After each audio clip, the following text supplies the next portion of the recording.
Now, we don't know if this is a precedent-setting act or not, or is it one time? Is it one time? You could draw from it. You could draw from it and say now all smaller nations are under threat. You could say that. Powerful countries can go and capture smaller countries, kidnap their leaders. You could say that.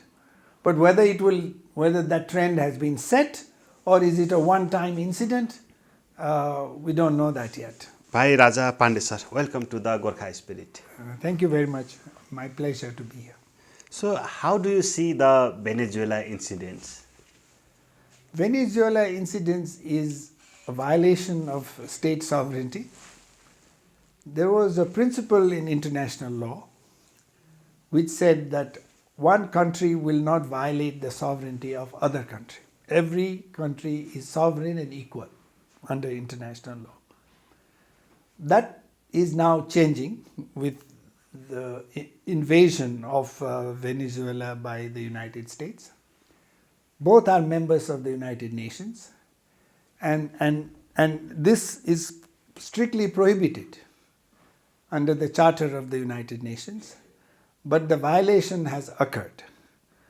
The Americans are giving a legal explanation for it, saying that they have not attacked the sovereignty of the country, but they have only kidnapped a drug dealer. This is how they are explaining it. This is one explanation, but the act itself could amount to violation of sovereignty. So, do you believe that that Nicolas Maduro is a drug mafia? Drug mafia is an excuse to kidnap him. Mr. Trump has made no secret of his desire to control Venezuelan oil. If the American government had explained to say they were going to kidnap a drug mafia and never mention anything about oil wealth and all of this, we would understand. That would be a different story. But the same day as the attack took place, it was mentioned that United States was going to run oil companies, run Venezuela, and also invest in oil. So the focus is oil. Focus is not drugs. Drug is an explanation. It's just a footnote. So the whole world just looking the incidents, they don't believe that, they don't trust the incidents, what's happened at that time. So what do you think the world now thinking about that? No, the world is pretty perplexed right now. They don't know what to do with this. This is a new type of adventure. It's a new form of international relationship, and it is quite blatant and brazen. Now the world is trying to know what to do with it, because there are many people who think that Maduro should have been removed, but not necessarily the way he was removed. Many people agree that Maduro is not a great guy, but is this the way to remove him? Is this the way to kidnap him? And this kind of thing. So the world, and whether to support the American action, whether not to support, they're all confused now. The whole world is divided. There are some countries who are saying, very good, you removed Maduro. Some countries are saying, no, this is a complete violation of international law. So it's a confused world at the moment. So now the situation is very terrifying for the small, weak countries. Yes, if this sets a precedent. Now, we don't know if this is a precedent-setting act or not, or is it one time? Is it one time?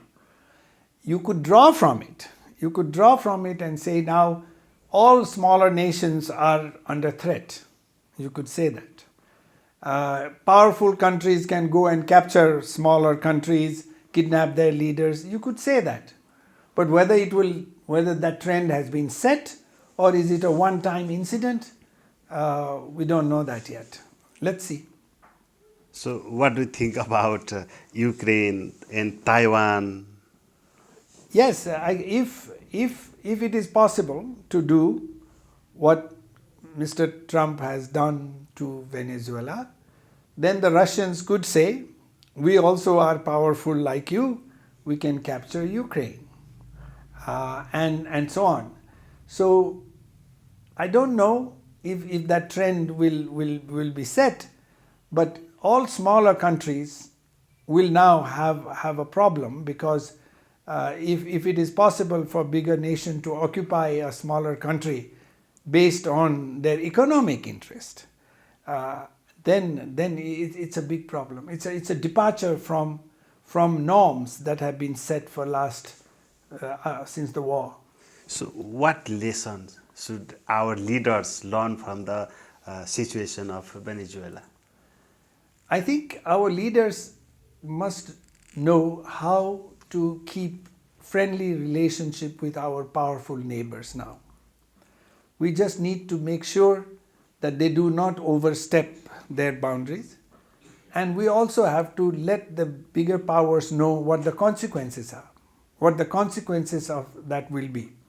That means we also need to find our own base of power. If somebody threatens us, we can say, we also have power, we will also do you damage. We must find what is it in us, what do we have that we could threaten other powerful nations. But now power has become an essence in today's world. And if you are powerful, people will respect you. But if you are not powerful, you are in danger. So the regime change in Venezuela and in Nepal is similar. It is now the people said. Do you think it's true? Regime change happened in Venezuela with the direct intervention of United States. In Nepal, we are not quite sure who brought about the regime change. Direct intervention hasn't happened. It has been an indirect intervention. So we need to know. We are still debating who is behind the revolution or Gen Z movement that turned into who is behind it is still debated. But in the case of Venezuela, it's very clear, and the invading country has admitted that it did it and for a purpose. So it's slightly different.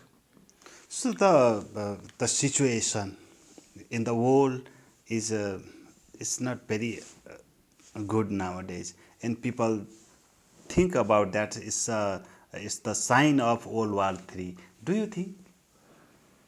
I think there is some validity to that.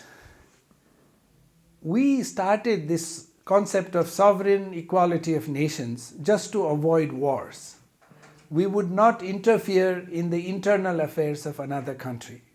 That was done to try to avoid Third World War kind of situation. But now that has broken. That trend which held for so long has broken, and now it seems that if it sets a trend, then powerful countries will feel free to invade less powerful, and then we could have more conflicts. And this time it's a nuclear conflict. In the past, there were conventional weapons were used.